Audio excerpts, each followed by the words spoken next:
Coming up on today's episode of Airborne-Unlimited, China issues first certification for electric aircraft. UK Red Arrows struggle to replace aged Hawk T-1 jets. FBI investigating threats against SpaceX Starship.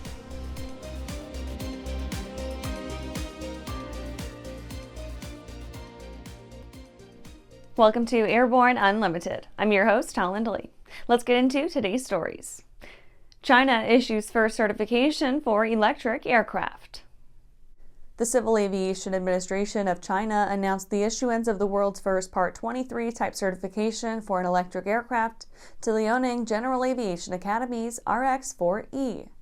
The fixed tricycle gear high-wing 4C aircraft made its maiden flight in 2019 and can now be used in commercial applications. The manufacturer estimates its flight duration to be about 90 minutes with a range of 146 miles at a cruising speed of 124 mph. Volair Air Mobility, LGAA's partner for global sales, will market the RX-4E and says the certification marks, quote, a new era for sustainable aviation, paving the way for commercialization of electric aircraft in the advanced air mobility market. This green aviation solution aims to bridge gaps in short-haul regional air mobility, specifically in developing countries with limited road infrastructure, end quote. This aligns with Volair's commitment to introducing the RX E-Series worldwide. The RX-4E is marginally larger than the Piper Cherokee, but also has a wing that's 4.3 meters longer, and interestingly has no struts supporting the high wing. The RX-4E extends on the earlier RX-1E light sport aircraft, which was certified by CAAC in 2015. The RX-1ES also claims to have been the world's first certified electric float plane in 2021. After the break, New Glenn launch pushed to January 10th.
Welcome back.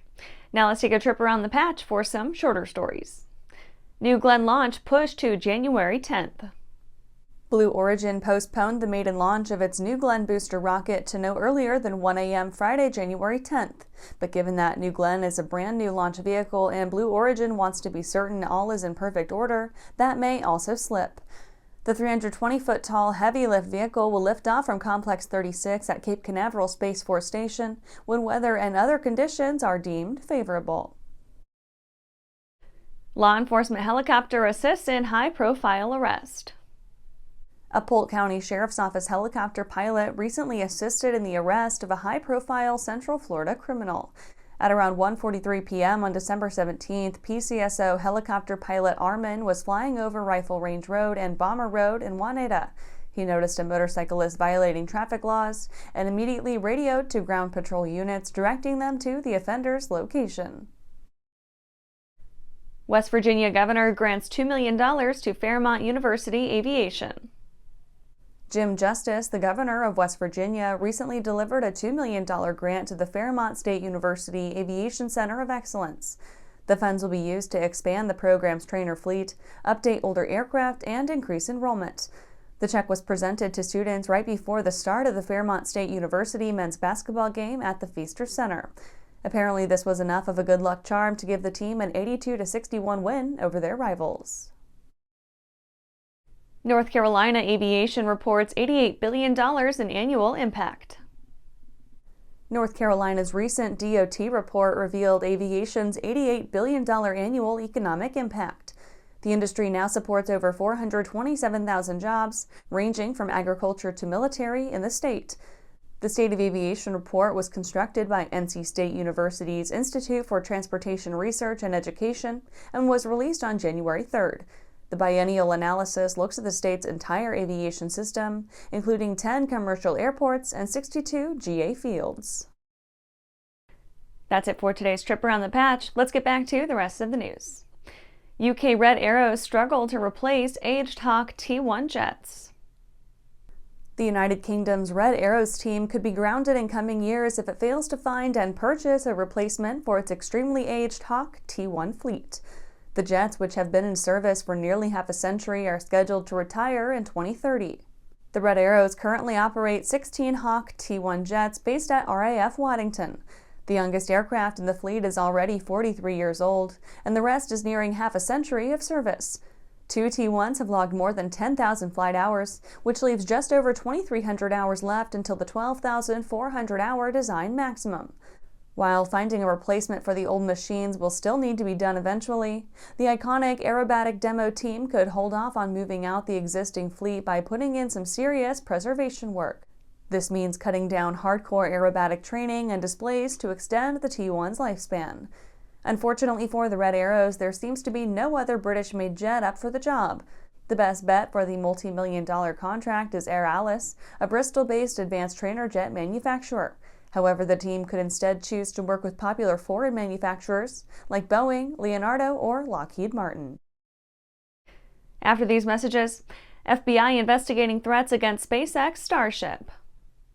Looking for a new generation of proven and efficient aviation power plants that boast modern engineering, electronic ignition, and both direct and gear drive systems?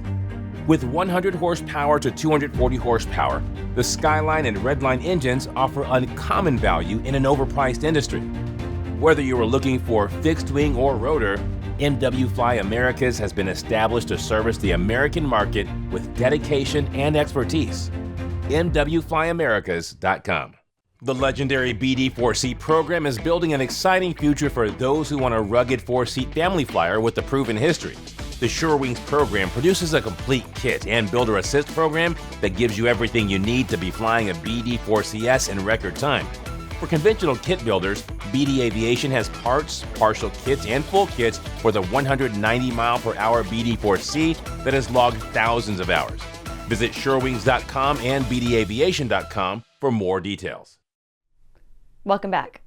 FBI investigating threats against SpaceX Starship.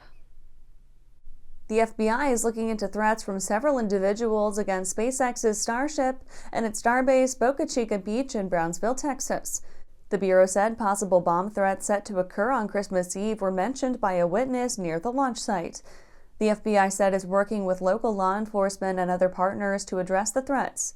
In a statement, the agency said, quote, "While we're working to carefully vet and investigate the information we have received, we want to reiterate that the safety and security of the American people is the FBI's highest concern," end quote. This is at least the second reported bomb threat against Starbase in recent weeks. It was made on the Brownsville Police Department's non-emergency phone line, and the caller allegedly stated, quote, "The bomb was on a rocket and then advised it was on a spaceship," end quote. Although it's not exactly clear what the intention is, the department referred it to the FBI. The FBI is urging the public to stay vigilant and report any suspicious activity to them or local police. Although its website does not specify a launch date, SpaceX reportedly said its 7th flight test of Starship would be early next week. And that's our show for today. You can catch episodes of Airborne on YouTube, Roku, or Fire TV. Just search for Aero-News or Airborne. And don't forget to follow us on social media. Thanks for watching.